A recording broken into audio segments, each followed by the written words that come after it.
everybody, welcome back to my channel, The Medieval Reader. So this is part 3 of my bookshelf tour, and once again, most of the books that I'll be talking about or showing you, I have not read because, as I said in my previous videos, I donate most of the books I read. Even though I may have loved the book, if I know that I will not be rereading it, or if I think that I can get a free copy from a library quite easily, I donate the book. So that's just what I do with my books.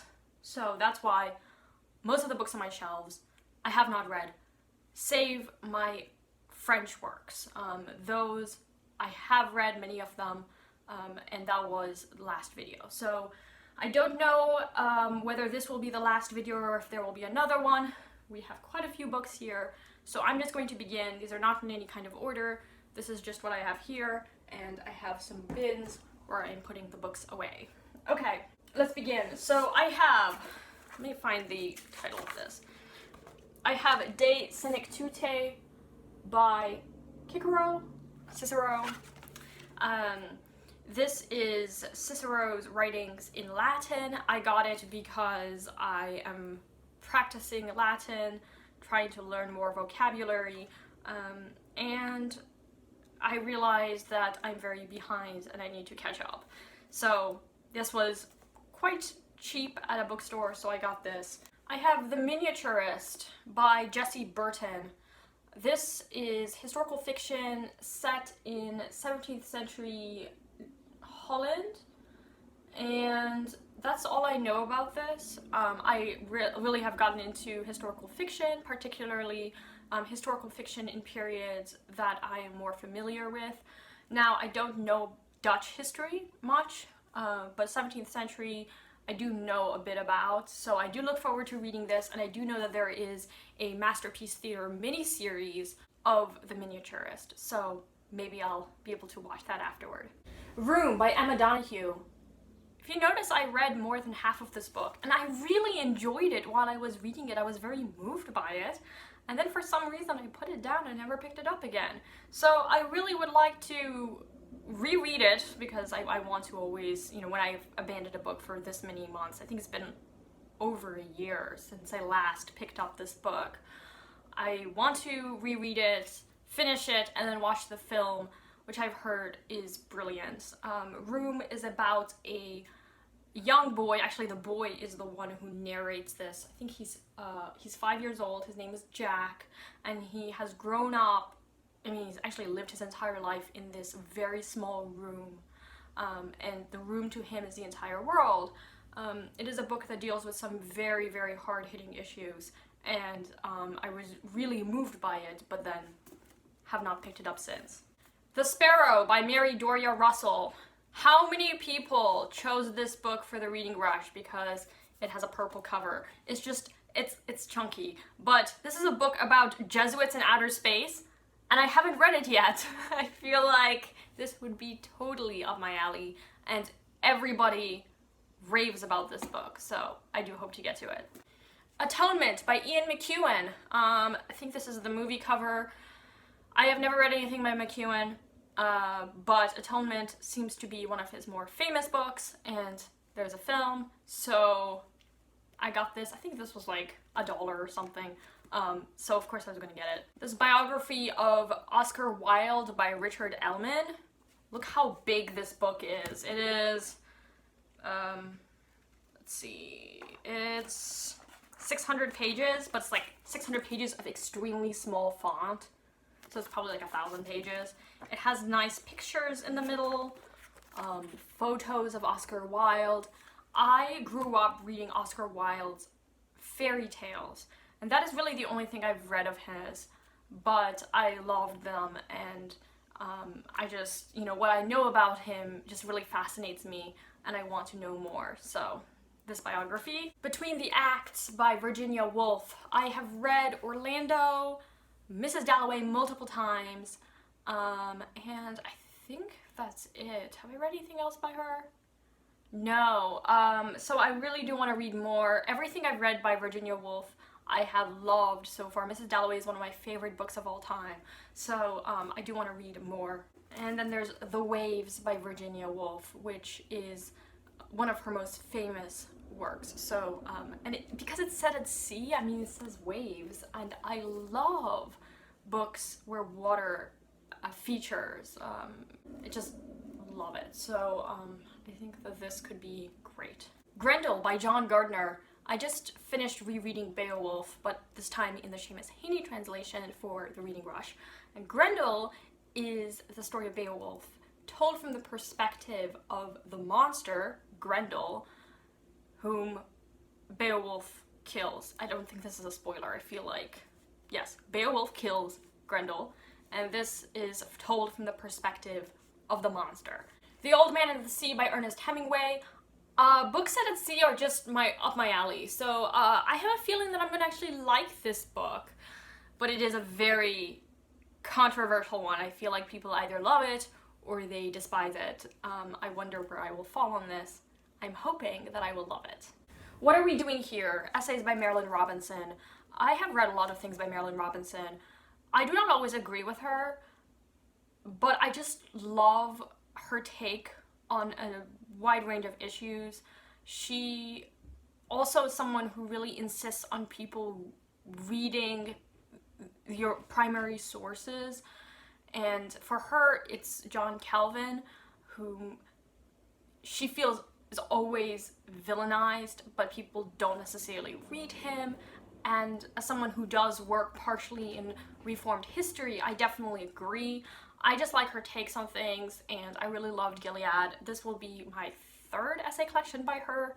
That I've read a few essays here, but I've read 2 or 3 other collections by her, as well as Gilead. I haven't read most of her novels, though. So anyway, Marilynne Robinson, someone I just love having this kind of conversation with. Wicked, The Life and Times of the Wicked Witch of the West by Gregory Maguire. I have not seen the musical. I don't know the story, but I do want to read this book. It seems to be kind of a political take on the Wizard of Oz, and the Wicked Witch of the West is supposed to be more likable. That's what I kind of gather from what people say about this story. Now, these are 2 books that I have read and I have loved very much, and I will keep them because the 3rd book should be coming out this month, actually. The first is The Half-Drowned King by Linnea Hartziker.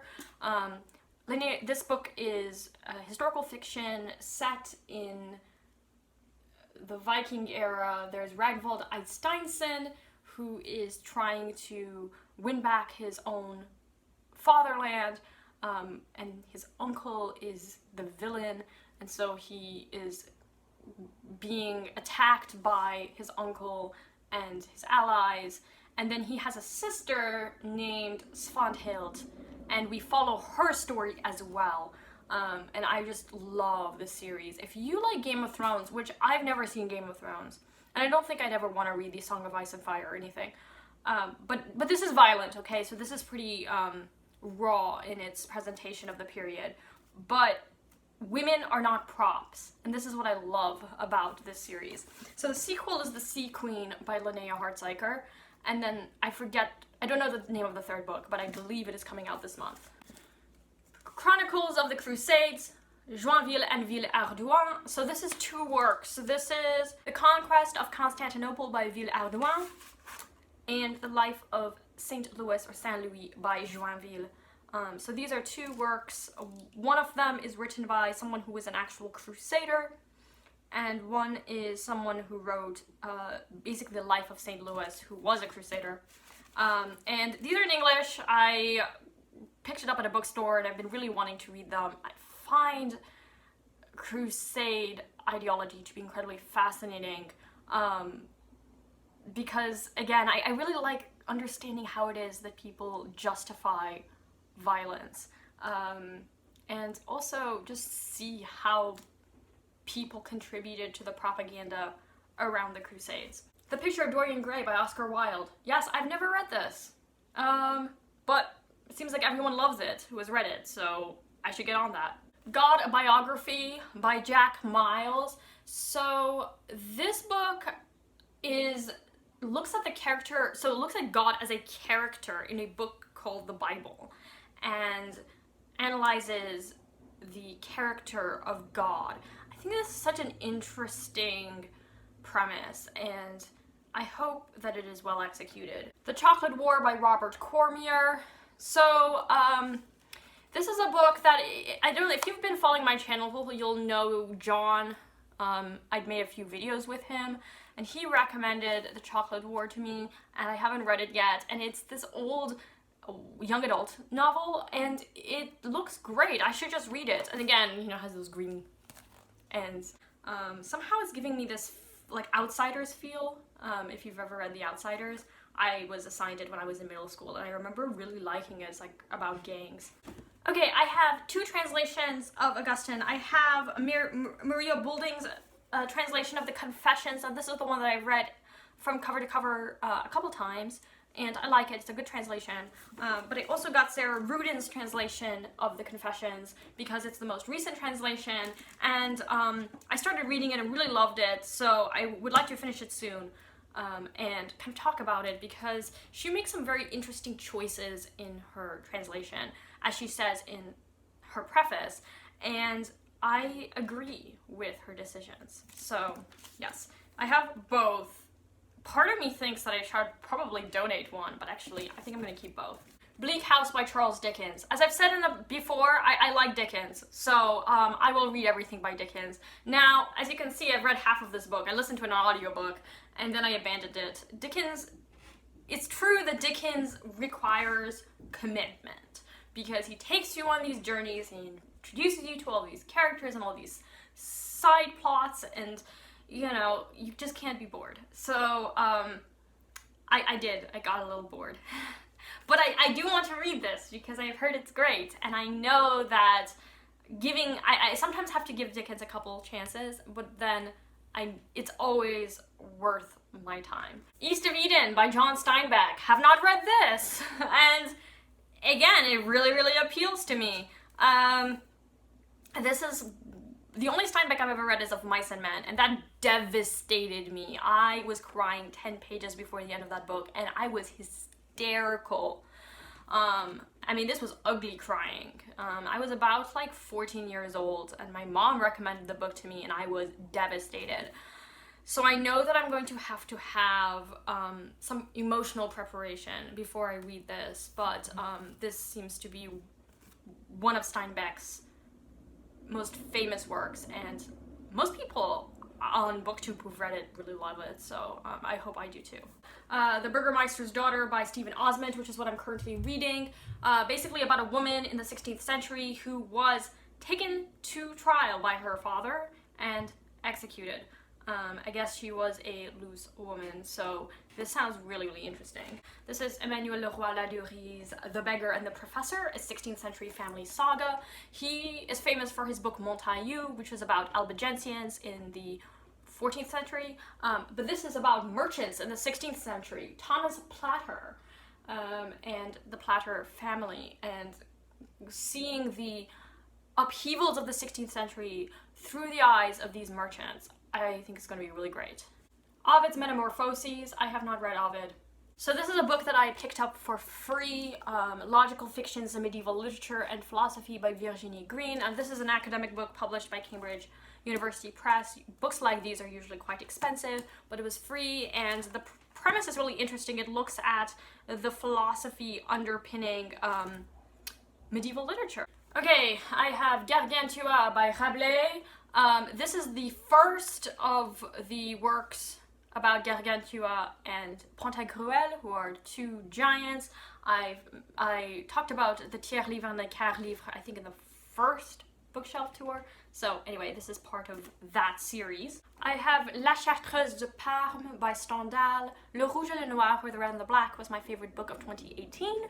So of course I was going to get this book because I'm hoping I will love it just as much. I have the collected short stories of Franz Kafka. I read The Trial a couple years ago, and at the time it just made me feel very uneasy. But also, when I think about my experience with bureaucracy in America, which, I mean, as far as bureaucracy goes, is on the moderate side. I mean, I think that there are definitely worse places to have to deal with bureaucracy. But I could relate a lot with Kafka's runaround in the trial, and I really want to read particularly The Metamorphosis, because I'm dying to see what happens when Gregory Samsa becomes a cockroach. The Wright Brothers by David McCullough. If I do not become an academic, I want to write nonfiction like David McCullough or Nathaniel Philbrick or Barbara Tuchman or Emmanuel Leroy-Ladurie, people who are able to write for a general audience about history. And the Wright brothers were from Ohio, and I'm from Ohio. Write No Matter What, Advice for Academics by Jolie Jensen. I've mentioned before that I like to read some self-help. Jolie Jensen is a professor who writes about writing and writing as a habit, which, I really should take this advice to heart because it's very, very good advice, and really probably the only book you need to get into a writing routine. But I haven't taken this to heart yet. I did make a video about it. I will link it below. Piers the Plowman by William Langland. This is translated by J.F. Goodridge. When I bought this book, I did not think that this would be one of the most difficult medieval works ever. Because I was like, oh, it's not that long. But it is. It's an allegorical work dealing with labor in the late Middle Ages. Okay, I think I'm going to finish here with this book. Thanks for the feedback. The Science and Art of Receiving Feedback Well, even when it is off base, unfair, poorly delivered, and frankly, you're not in the mood, by Douglas Stone and Sheila Heen. This is a book that I got after I received some harsh criticism from a professor. It was very good criticism. It was constructive, but it was harsh. And I realized that I'm someone who is overly sensitive to criticism, and that I wanted to fix that. So this book has been helping me a lot. I dip in and out of it, and this is self-help that I would recommend to people who really are a bit sensitive to criticism. And I will suck it up and I will pretend like, of course I'm going to take this really well, but then I go back home and then I relive the whole experience. And this is all about how you can move forward and work positively with the criticism you receive. So that is my video for the day, and I will upload my final video soon. Thank you everybody for watching. I will talk to you later. Bye now.